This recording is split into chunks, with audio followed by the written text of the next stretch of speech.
আসসালামু আলাইকুম friends, welcome to my channel Sharmin kitchen. আজকে আমি শেয়ার করছি বাঙালির খুবই জনপ্রিয় রেসিপি চিংড়ি কচুরলতি। এমন কোনো বাঙালি নেই যে কচুরলতি খায়নি, তবে যারা এখনও খাননি অবশ্যই একবার ট্রাই করে দেখুন, আশা করছি ভালো লাগবে। আর এইভাবে বানালে এত মজার হয় যে এক থালা ভাত নিমেষেই এটা দিয়ে খেয়ে ফেলতে পারবেন। তো চলুন দেখে নেওয়া যাক। কচুরলতি এইভাবে ছুরি দিয়ে ছুলে নিলে একদম ইজিভাবে হয়ে যায়। অনেকেই ভাবে কচুরলতি বাছা বা কাটা অনেক ঝামেলার কাজ, কিন্তু না, ছুরি দিয়ে এভাবে আঁশ ছুলে নেওয়ার পর কেটে নিলে নিমেষে অনেকগুলি কচুরলতি কেটে ফেলতে পারবেন।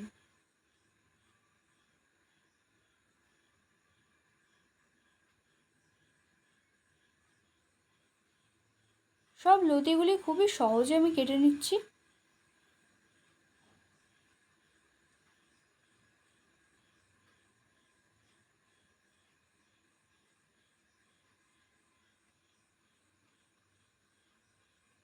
কেটে নেওয়া হয়ে গেলে ভালো করে ধুয়ে নেব।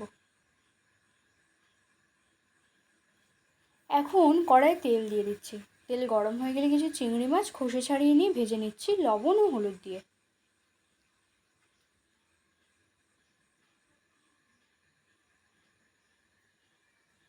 ভেজে নেওয়া হয়ে গেলে তুলে নিচ্ছি। এখন রান্নার জন্য কড়াই আরেকটু তেল দিয়ে দিচ্ছি। তেলের মধ্যে কালো জিরে দিয়ে দিচ্ছি আর দিচ্ছি পেঁয়াজ কুচি। পেঁয়াজ কুচি দিয়ে নেড়ে চেড়ে নিয়ে দিয়ে দিচ্ছি একটি টমেটো কুচি। টমেটো দিয়ে নেড়ে চেড়ে নিয়ে দিয়ে দিচ্ছি স্বাদ অনুযায়ী লবণ, হলুদ গুঁড়ো, লঙ্কা গুঁড়ো, জিরার গুঁড়ো। এই মশলাগুলিকে ভালো করে মিশিয়ে নিচ্ছি। টমেটোটা গলে গেলে, মশলা কষানো হয়ে গেলে ভেজে রাখা চিংড়ি মাছগুলি দিয়ে দিচ্ছি। চিংড়ি মাছ মশলাগুলির সাথে নেড়ে চেড়ে মিশিয়ে নিয়ে দিয়ে দেবো কচুরলতিগুলি। আমি ছোটো একটি আলুও নিয়েছি, একটু লম্বা মতো করে কেটে। লতির সাথে একটু আলু দিলে আমার বেশ ভালো লাগে। এখন ভালো করে কষিয়ে নেব। কষিয়ে নেওয়ার জন্য অল্প একটু জল দিয়ে দিচ্ছি।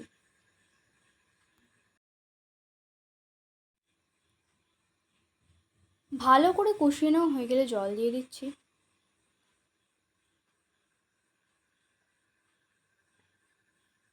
কচুরলতি রান্না করতে বেশি টাইম লাগে না। জলটা ফুটতে উঠতে শুরু করছে, একটু নেড়ে চেড়ে দিচ্ছি আর জলটা শুকিয়ে আসার জন্য অপেক্ষা করছি।